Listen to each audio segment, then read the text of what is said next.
കർത്താവിൽ ഏറ്റവും പ്രിയമുള്ളവരെ, അഭിഷേകം എന്നെ എന്ന വചന സന്ദേശത്തിലേക്ക് എല്ലാവർക്കും സ്വാഗതം.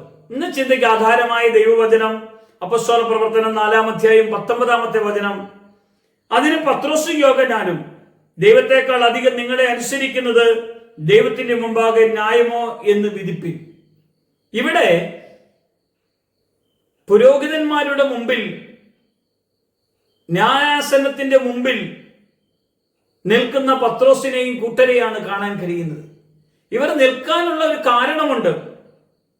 കാരണം പത്രോസ് യോഹന്നാനോട് ചേർന്ന് ദേവാലയത്തിലെ സുന്ദരം എന്ന കവാടത്തിൽ അമ്മയുടെ ഗർഭം മുതലേ മുടന്തനായ ഒരു മനുഷ്യന്റെ അടുക്കലേക്ക് കടന്നു ചെന്നിട്ട് പറയുകയാണ്, സ്വർണോ വെള്ളിയോ ഞങ്ങളുടെ പക്കൽ ഇല്ല, ഞങ്ങൾക്കുള്ളത്. അതാരായിരുന്നു?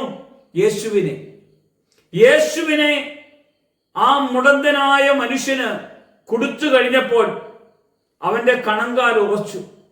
അവൻ കുതിച്ചു ചാടി ദൈവത്തെ ആരാധിച്ചു.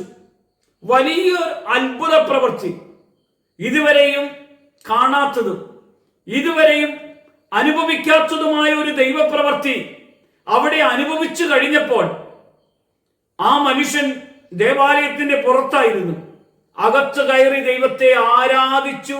ദൈവത്തിന് മഹത്വം കൊടുക്കുന്നത് കണ്ടു കഴിഞ്ഞപ്പോൾ പുരോഹിതന്മാർക്കും ഫരിസന്മാർക്കും ന്യായപ്രമാണികൾക്കൊന്നും ഇതൊന്നും ദഹിക്കാതെ വന്നപ്പോൾ, ഇങ്ങനെ അത്ഭുതം ചെയ്യുന്ന യേശുവിന്റെ കൂടെ കടന്നുപോയാൽ ജനമല്ല ഇവരുടെ കൂടെ കൂടുമെന്ന് വിചാരിച്ചുകൊണ്ട് ഇവരോട് പറഞ്ഞു, ഈ നാമത്തിൽ ഇനി സംസാരിക്കരുത്.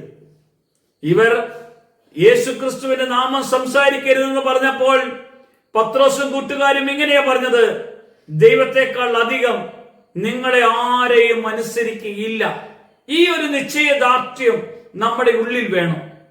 ഈ ഒരു ഉറപ്പ് നമ്മുടെ ഹൃദയത്തിന്റെ അകത്തു വേണം. നമ്മൾ അനുസരിക്കേണ്ടത് ദൈവത്തെയാണ്.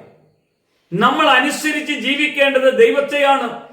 ദൈവം നമ്മുടെ ജീവിതത്തിൽ അത്ഭുത പ്രവൃത്തി നടത്തുമ്പോൾ ഇതെവിടുന്ന, ഇതാരാ, ഇതെങ്ങനെയാ എന്ന് ചോദിക്കുമ്പോൾ എന്റെ കർത്താവിന്റെ നാമത്തിൽ പ്രാർത്ഥിച്ചിട്ടാണ്. എന്റെ കർത്താവ് ഇന്ന് അത്ഭുതം ചെയ്യുന്ന ദൈവമാണ്. അവന് ജാതിയില്ല, മതമില്ല, ഒന്നുമില്ല. വിശ്വസിക്കുന്ന ദൈവമക്കൾ എല്ലാവർക്കും അവന്റെ നാമത്തെ വിളിക്കാൻ കഴിയും. യേശുവേ എന്ന് വിളിച്ചാൽ ഏത് മനുഷ്യന്റെ അടുക്കൽ കടന്നു വന്ന് അവനെ അനുഗ്രഹിക്കുന്ന ദൈവമാണ്. യേശു ഒരു കാര്യമോ പറഞ്ഞത്, നിങ്ങൾ എന്നെ അനുസരിക്കണം, ഇവരെക്കാൾ അധികം എന്നെ അനുസരിക്കണം.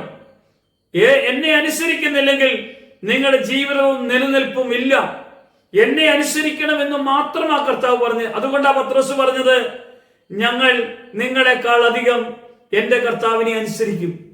അതുകൊണ്ടോ അവരെ തടവറയിലാക്കി, തടവറയിൽ പിടിച്ചിട്ടിട്ട് തടവറയുടെ വാതിൽ പുറത്തുനിന്ന് പൂട്ടി.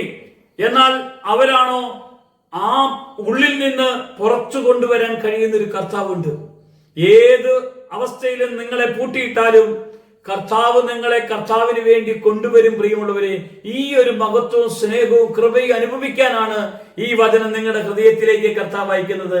യേശുവിന്റെ നാമത്തിൽ തന്നെ ആമേൻ.